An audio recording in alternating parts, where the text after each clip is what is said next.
Hello parents आणि student, आजच्या व्हिडिओमध्ये आपण शॉर्ट वॉवेल ए ह्याच्यावर स्टोरी रीड करणार आहोत. 2 स्टोरीज आहेत. ती मुलं कशी रीड करणार आहेत जेव्हा त्यांना शॉर्ट वॉवेलचा शॉर्ट साऊंड ए ह्या वॉवेलचा शॉर्ट साऊंड व्यवस्थित समजणार आहे आणि तो कसा समजवायचा यासाठी आपल्या चॅनलवर मी नवीन सिरीज चालू केली आहे इंग्लिश रीडिंगची मराठीच्या मदतीने. त्याच्यामध्ये व्हिडिओ आहे शॉर्ट वॉवेल एचा साऊंडवर, तर तो तुम्ही नक्कीच जाऊन पहा, म्हणजे तुम्हाला समजेल की मुलांना कसं इंट्रोड्यूस करायचं आहे. चला तर मग स्टोरी रीडिंगला स्टार्ट करूया. आता ज्या मुलाला हे माहीत असेल की डी एकटा असेल तर त्याला मी सुरुवातीला थोडं एक्सप्लेन करते. डी एकटा फर्स्ट टाइम तुम्ही जर पाहत असाल तर डी एकटा असेल तर आपण त्याला फोनिक साऊंडमध्ये ड बोलणार आहोत. पण त्या डी पुढे जेव्हा शॉर्ट वॉवेल ए येतो तेव्हा त्याला मुलाला काय वाचायचं आहे? डॅ. आणि ह्यासाठी तुम्हाला आधीचे व्हिडिओ पाहायला पाहिजे की किती क्लॅरिटी आल्यावर, किती प्रॅक्टिस केल्यावर मुलांना हे जमणार आहेत आणि ते पटपट रीड करणार आहे. डी एकटा असेल तर ड बोलायचा, पण त्याच्या पुढे आपल्याला जर ए दिसला तर त्याला डॅ बोलायचं. डॅ एन सेज न, dan. Is a man who had a cat. आता मी जे हे वाचलं डॅ मॅ क्या, हे काय आहे?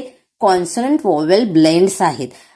मुलांना जे वॉवेल आहेत त्यांचे साऊंड माहीत असतात, पण कॉन्सनंट वॉवेल ब्लेंड जर आपण मुलांना शिकवले तर त्यांचं स्पीड खूप इन्क्रीज होतं. त्यामुळे हे डॅ मॅ क्या हॅ हे मुलांना तुम्हाला शिकवायचं आहे. त्यासाठी आपल्या आधीचे व्हिडिओ नक्कीच पहा. आणि मुलांची रीडिंगची तुम्हाला स्पीड इम्प्रूव्ह करायची असेल तर तुम्हाला त्यांना साईट वर्ड ही करून घ्यावे लागणार आहेत. त्याच्यावरही लवकरच व्हिडिओ येणार आहे. That cat is Sam. नंतर मुलं डॅ न असं वाचणार नाही आहेत, पटकन डॅन वाचणार आहेत. Dan is mad for Sam.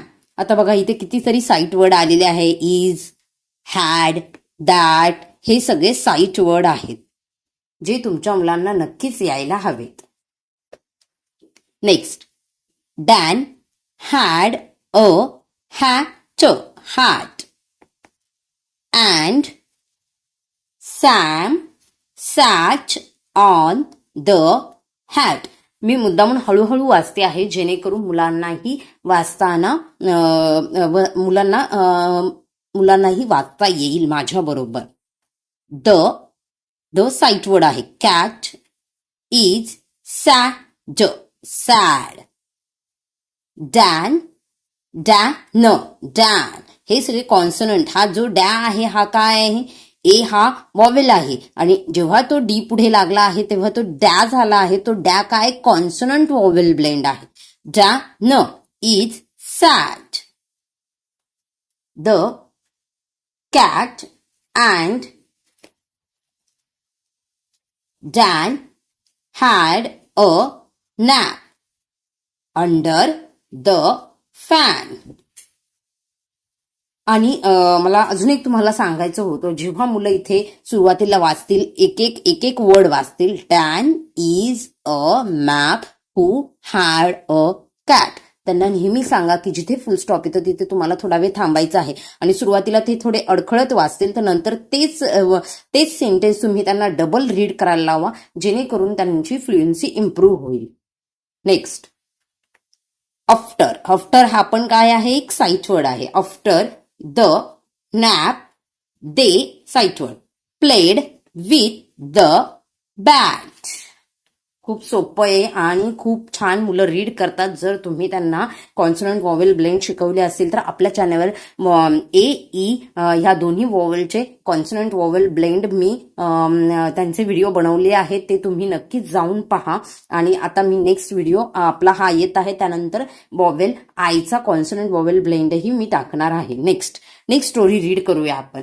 The fat man. The fat man had on a hat. The man had a can in his sight word. In पण sight word, his पण sight word. His bag. The bag had a pan. Full stop आहे इथे. The fat man sat on a mat. The fat man had a nap on his mat. थोडे दिवसच मुलं असं वाचणार आहे. Nap mat. एकदा प्रॅक्टिस झाली का ते पटपट वाचणार आहेत. नॅप मॅट हे असं पटपट वाचणार आहे. व्हिडिओ जर आवडला असेल तर चॅनलला लाईक शेअर सबस्क्राईब करा. व्हिडिओ पाहिल्याबद्दल धन्यवाद.